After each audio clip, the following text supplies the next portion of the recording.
सुप्रभात बच्चों। आज हम भक्ति काल की सगुण काव्य धारा के अंतर्गत कृष्ण भक्ति शाखा की प्रमुख भक्त कवियत्री मीरा के द्वारा रचित पदों का अध्ययन करेंगे। इससे पूर्व मीरा के जिन पदों का हमने अध्ययन किया था उसमें भगवान श्री कृष्ण के प्रति मीरा की अनन्य भक्ति भावना अभिव्यक्त हुई थी। कृष्ण की भक्ति में अनुरंजित मीरा समस्त सांसारिक प्रताड़नाओं को खुशी खुशी झेलती है और वो बार बार कृष्ण से प्रार्थना करती है, अनुनय विनय करती है कि हे कृष्ण, आप मुझे अपना लो, आप मुझे जैसे भी रखोगे मैं आपके प्राप्त करने के लिए वैसे ही रहने को तैयार हूं। और कृष्ण को प्राप्त करने के लिए मीरा सारे राजसी वैभव सुख सुविधाओं को तिलांजलि देकर कृष्ण भक्ति में डूब जाती है, उनकी सेविका बनकर के उनकी आराधना करती है।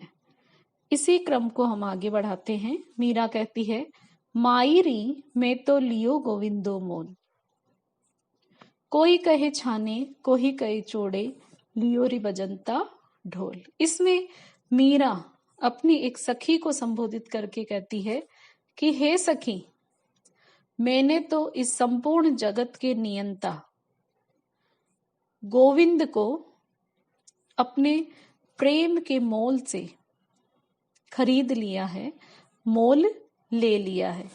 अर्थात मीरा कहती है कि मेरे जन्म जन्मांतरों से जो ईश्वरीय प्रेम की संपदा मैंने सिंचित करी थी, उस ईश्वरीय प्रेम की संपदा संचित संपदा से मैंने भगवान श्री कृष्ण को सदा सर्वदा के लिए अपना बना लिया है।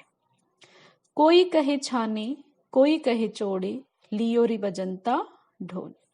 मीरा कहती है कि मेरे इस कृष्ण प्रेम को देख करके कोई तो ये कहता है कि मैंने कृष्ण के साथ प्रेम का ये व्यापार इस संसार से छिप करके किया है, और कोई कहता है कि सबके सामने प्रकट रूप में मैंने कृष्ण से प्रेम किया है। परंतु मीरा कहती है कि ना, मैं किसी के कहे हुए कथनों से मेरे पर कोई प्रभाव नहीं पड़ता, बल्कि मैं तो कहती हूं कि मैंने तो सबके सामने डंके की चोट पर अपने आराध्य भगवान श्री कृष्ण का वरण किया है, उन्हें स्वीकार किया है, उन्हें पति के रूप में स्वीकार किया है। कोई कहे मूंगो कोई कहे सूंघो, लियो री तराजू तोल।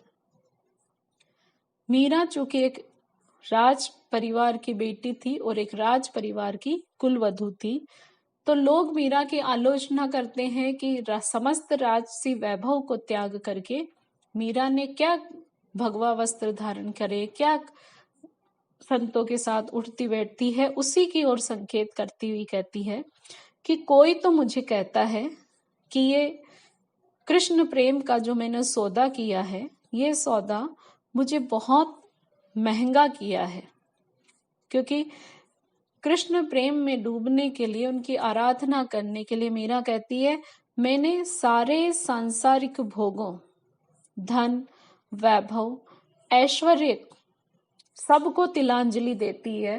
तो इसलिए लोग कहते हैं बहुत महंगा सौदा किया। और मीरा कहती है कुछ लोग ऐसे भी हैं जो कहते हैं कि बड़ी सहजता से कृष्ण में प्रेम में डूब करके मुझे भगवान श्री कृष्ण की भक्ति और प्रेम रूपी अत्यंत दुर्लभ और मूल्यवान वस्तु मिल गई है, इसलिए ये सौदा तो मैंने बड़े सस्ते में कर लिया है। मीरा कहती है परंतु मैंने अपनी लाभ हानि का भली प्रकार से विचार करने के पश्चात ही तराजू में तोल करके भगवान श्री कृष्ण से प्रेम का ये सौदा किया है। कोई कहे कारो कोई कहे गोरो, लियो री अमोलिक मोल। मीरा कहती है कि हे सखी सुन, कोई तो मुझे ये कहता है कि मेरा प्रियतम भगवान श्री कृष्ण जो है वो श्याम वर्ण के हैं, सांवले हैं। कोई कहते हैं कि भगवान श्री कृष्ण जो हैं वह गोरे हैं, क्योंकि ईश्वर की को देखा तो प्रत्यक्ष में किसी ने हमने देखा तो है नहीं, तो अलग अलग मत लोग अपने विवेकानुसार अपने अपने विचार अभिव्यक्त करते हैं। उसी की ओर मीरा ने यह संकेत किया है। मीरा कहती है चाहे कोई काला कहे, चाहे कोई गोरा कहे, मैंने तो इस संसार की सबसे अमूल्य निधि को मोल लिया है। या ही को सब लोग जानत है, लियो री आँखें खोल। मीरा कहती है कि सब व्यक्ति इस बात को भली भांति जानते हैं कि मैंने अपनी आंखें खोल करके भली प्रकार से जांच परख करके भगवान श्री कृष्ण की को खरीदा है। एक भक्त में मूल्य चुका करके, धन दे करके तो ईश्वर को खरीदने के सामर्थ्य नहीं होता, लेकिन मीरा कहती है कि अपनी प्रेम संपत्ति के बल पर मैंने ईश्वर को खरीदा है। मीरा कहती है मीरा को प्रभु दर्शन दीजो, पूरब जन्म को कोल।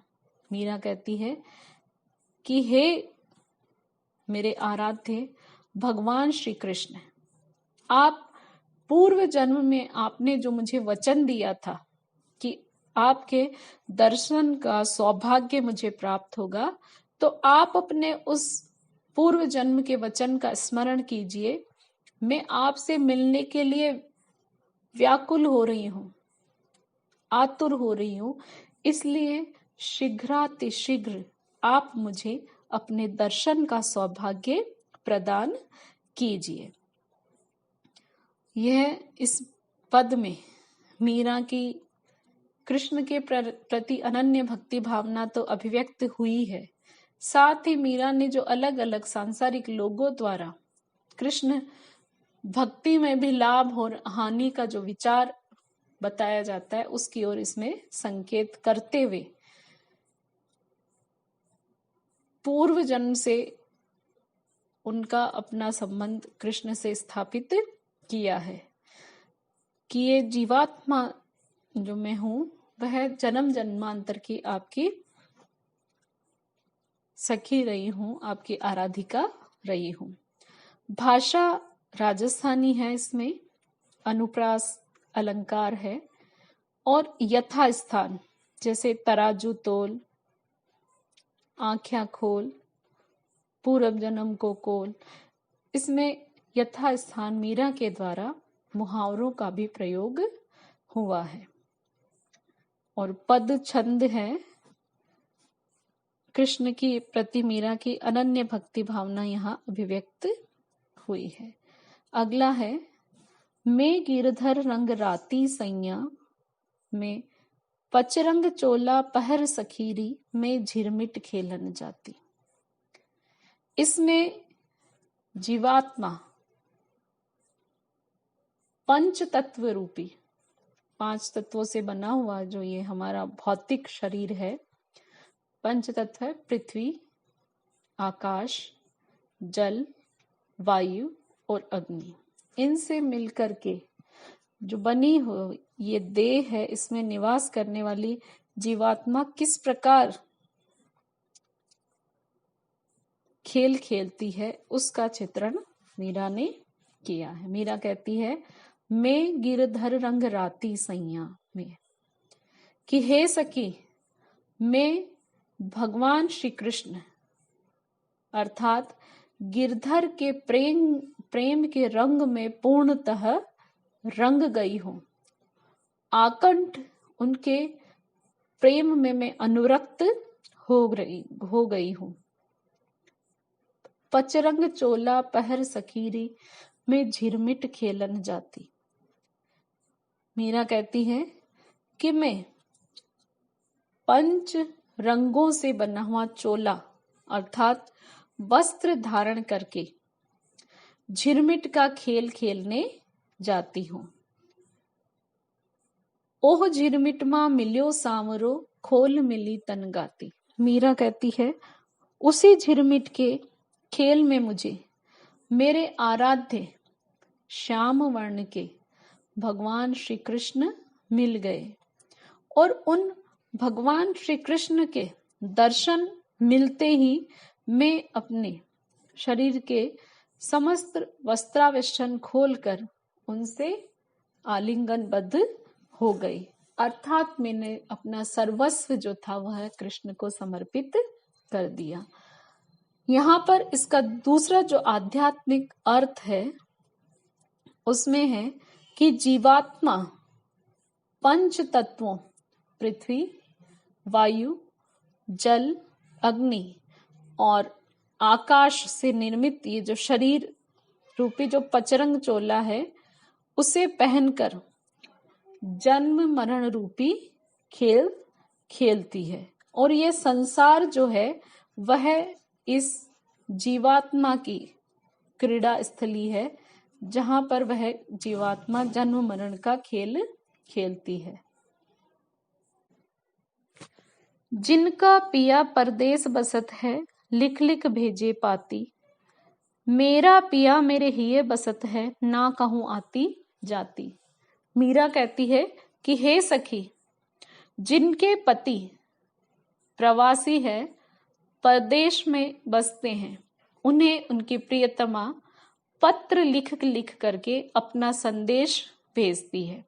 लेकिन सुनो, मेरा प्रियतम भगवान श्री कृष्ण तो मेरे हृदय में ही निवास करते हैं, अतः न तो मैं कहीं आती हूं न कहीं जाती हूं। जब भी मुझे अपने प्रियतम के दर्शन की, उनसे मिलन की लालसा जगती है तो मैं अपने हृदय में अवस्थित प्रियतम के स्वरूप का ध्यान करके उनका दर्शन का सौभाग्य प्राप्त कर लेती हूँ। आगे मीरा कहती है, चंदा जाएगा, सूरज जाएगा, जाएगा धरनी आकाश, पवन पानी दोनों ही जाएंगे, अटल रहे अविनाशी। मीरा कहती है कि ये सारा संसार जो है वह क्षण भंगुर है, अनित्य है और नश्वर है।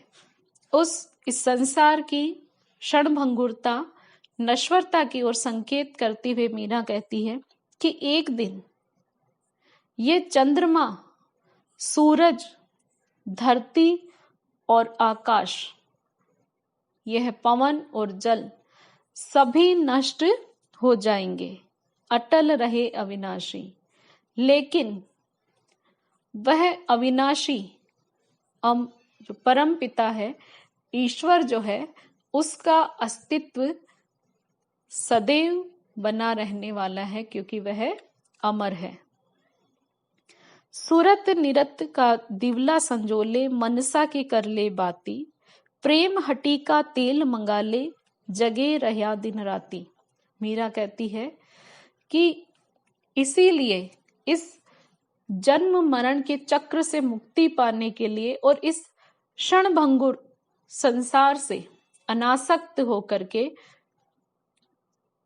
सुरत अर्थात भगवत का स्मरण और ईश्वरीय ध्यान निरत, इसमें सुरत से तात्पर्य शरीर और मन की जो ससीमता है, एक सीमा है, और निरति ईश्वरीय असीमता की स्थिति की ओर संकेत करती है। तो मीरा कहती है भगवत स्मरण तथा ईश्वरीय ध्यान रूपी दीपक तू जला ले, मनसा के कर ले बाती।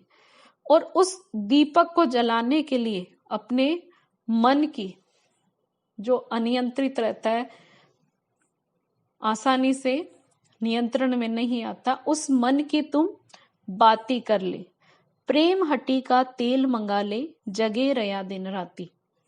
और प्रेम की हाट का तेल मंगा ले, उसमें प्रेम रूपी तेल लेकर के उसको जला ले, जिसका प्रकाश दिन रात ये प्रेम का दीपक प्रज्वलित होता रहे। मीरा ये कहनी चाहती है कि भगवान श्री कृष्ण के स्मरण करते हुए, उनका ध्यान करते हुए, प्रेम के तेल से तू भक्ति का अखंड दीपक जला ले। आगे मीरा कहती है, सतगुरु मिलिया सांसा भाग्या सैन बताई सांची, ना घर तेरा ना घर मेरा गावे मीरा दासी। मीरा कहती है कि मेरा तो सौभाग्य है जो मुझे सतगुरु मिल गए और जिनकी कृपा दृष्टि के कारण, जिनके द्वारा दिए गए ज्ञान के कारण मेरे मन के सारे संशय और अज्ञान का अंधकार दूर हो गया और ईश्वर प्राप्ति का सच्चा मार्ग जो है, सद्मार्ग जो है, उस सद्मार्ग की राह उन्होंने मुझे बता दी। मीरा कहती है कि अब मैं ये भली प्रकार, ना घर तेरा ना घर मेरा गावे मीरा दासी। मीरा कहती है मैं भली प्रकार जान गई हूँ कि संसार रैन बसेरा है, जहां हमें रात को रुकना है और सुबह आगे चला जाना है। ये संसार न तो तेरा घर है और न ही मेरा घर है। यहाँ सब कुछ नश्वर, अनित्य और क्षणभंगुर है। अगर यहाँ पर कुछ शाश्वत सत्य है तो वह है भगवान श्री कृष्ण की भक्ति, उनका प्रेम और वह उसकी परम सत्ता। इसमें राजस्थानी, ब्रज मिश्रित राजस्थानी भाषा है, पद छंद है और रूपक, अनुप्रास, अलंकारों का सुंदर प्रयोग इसमें हुआ है। पचरंग चोला झिरमिट, इसमें श्लेष अलंकार भी